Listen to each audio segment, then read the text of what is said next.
Santiago Ramón y Cajal nació en 1852 en Petilla de Aragón, una pequeña isla navarra situada en la provincia de Huesca. A pesar de estar rodeada de territorio aragonés, esta villa pasó a formar parte del Reino de Navarra en 1231, debido a unas deudas impagadas por Jaime I. Los aragoneses intentaron retomar la villa, pero fueron rechazados y desde entonces forma parte del territorio navarro. Como tantos otros científicos, artistas y pensadores, nació en una familia relativamente acomodada. Su hermano Pedro fue un destacado médico, aventurero y esperantista. El pequeño Santiago creció en un ambiente rural, rodeado de una naturaleza que pronto llamó su atención. Desde niño, dio rienda suelta a su pasión por el conocimiento y la investigación empírica, utilizando para ello los recursos que le ofrecía el medio. A los 11 años, llevó a cabo uno de sus primeros experimentos, en que, con materiales de granja, construyó un cañón con el que atacó el corral de uno de sus vecinos. Afortunadamente para él, este episodio, que hoy le habría abocado a numerosas evaluaciones psicotécnicas, se saldó solo con unos días de calabozo. Posteriormente, se inclinó por formas más ortodoxas de gamberrismo, como peleas a pedradas, caricaturas de sus profesores, incendios o altercados con la policía. Desde muy joven destacó en la escuela, especialmente en el ámbito artístico y en las ciencias naturales. Experimentó varios altibajos en sus primeros años de estudiante y llegó a abandonar las clases para ser aprendiz de zapatero, debido a que su padre se oponía al deseo de Santiago de dedicarse al arte. Persuadido por su progenitor, el futuro Nobel prosiguió con su formación en Jaca y Huesca, donde tuvo algunas diferencias de criterios pedagógicos con los frailes que le daban clase. Más adelante, se matriculó en la Facultad de Medicina de Zaragoza y obtuvo su licenciatura en el año 1873. Nunca abandonó su pasión por el dibujo. Actualmente, sus dibujos y bocetos del sistema nervioso son considerados auténticas obras de arte. El joven Ramón y Cajal, dispuesto a no perderse ningún acontecimiento del proceloso final del siglo XIX, fue destinado a Cuba. En esta isla, en aquel momento provincia española, se libraba una de sus guerras por la independencia. La romántica idea de la guerra que se había creado el entonces capitán médico se desmoronó muy pronto. Al poco tiempo de estar en La Habana, fue destinado a una región pantanosa, donde enseguida se contagió de tuberculosis y malaria. Además, la hostilidad de los nativos y la corrupción e incapacidad generalizada de los mandos militares pronto hicieron mella en él.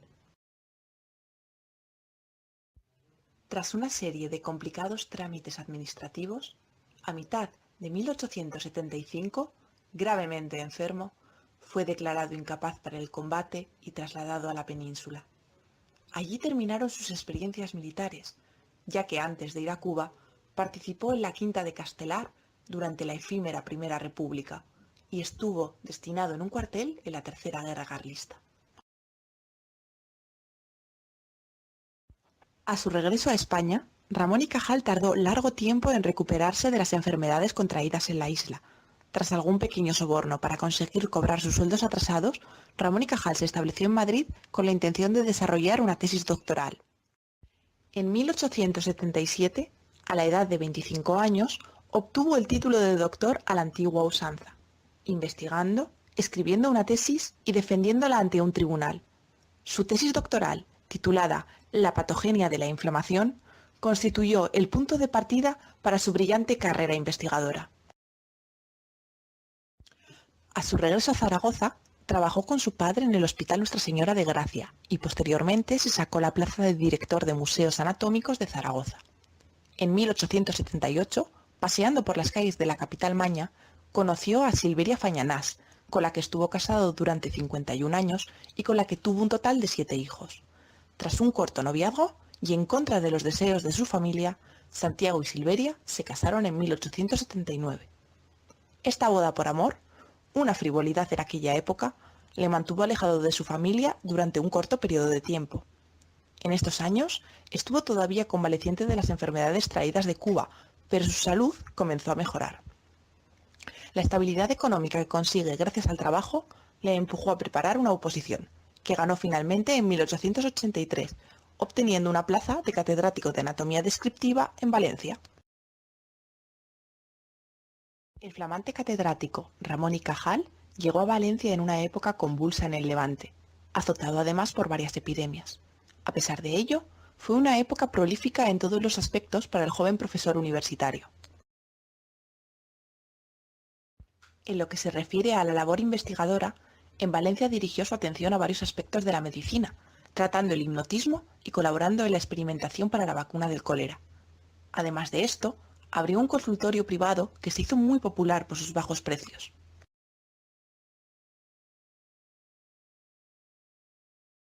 En 1887, tras una nueva oposición en otra especialidad, se trasladó a Barcelona como catedrático de Histología Normal y Patológica. Pronto se hizo a las nuevas costumbres de su ciudad de acogida y estableció muy buenas relaciones con el mundo académico barcelonés. La estancia en Barcelona fue agridulce, ya que en esta ciudad realiza sus investigaciones más importantes, pero también es el lugar en el que muere su hija pequeña. Además, la familia pasa necesidades económicas, debido a los gastos que conllevan la investigación y la publicación de sus estudios histológicos en diversas revistas nacionales e internacionales. Las investigaciones de Ramón y Cajal ya se enfocaron de forma clara hacia la histología y de forma particular sobre el tejido nervioso. Utilizó los medios que puso a su disposición la universidad y además montó un pequeño laboratorio en casa. Su trabajo más destacado desembocó en la doctrina de la neurona, según la cual las neuronas son la formación básica y funcional del sistema nervioso. Ramón y Cajal, contra la teoría reticular imperante entonces, postuló que las neuronas son células, entidades genética y metabólicamente distintas. Esto supuso un cambio radical y ayudó a comprender mejor el funcionamiento del sistema nervioso. Su teoría fue aceptada en 1889 en el Congreso de la Sociedad Anatómica Alemana celebrado en Berlín. En 1892 ocupó la cátedra de Histología e Histoquímica Normal y Anatomía Patológica de la Universidad Central de Madrid, actualmente conocida como la Universidad Complutense de Madrid. Debido a su creciente prestigio, consiguió que el gobierno creara en 1901 un moderno laboratorio de investigaciones biológicas, lo que en España es un logro sin duda superior a ganar el Nobel. Entre 1897 y 1904 publicó, en forma de fascículos, su obra magna Histología del sistema nervioso del hombre y de los vertebrados. Sus trabajos y aportaciones a la neurociencia, difundidos en Europa por varios de sus colegas de universidades europeas, fueron reconocidos en 1906 con la concesión del Premio Nobel en Fisiología o Medicina, galardón que compartió con el investigador italiano Camillo Golgi, cuyo método de tinción aplicó Ramón y Cajal durante años, pero con cuyas tesis, paradójicamente, no estuvo nunca de acuerdo. Tras recibir infinidad de premios nacionales e internacionales, se jubiló en 1922, momento en el que pasó a prolongar su labor en el Instituto Cajal, llamado ya así en su honor, en donde mantuvo su labor científica hasta poco antes de su muerte. Su mujer, Silveria, falleció en 1930, lo que abatió profundamente al científico. Finalmente, Santiago Ramón y Cajal muere en octubre de 1934, rodeado de sus familiares y dejando tras de sí un legado científico y humanístico imperecedero.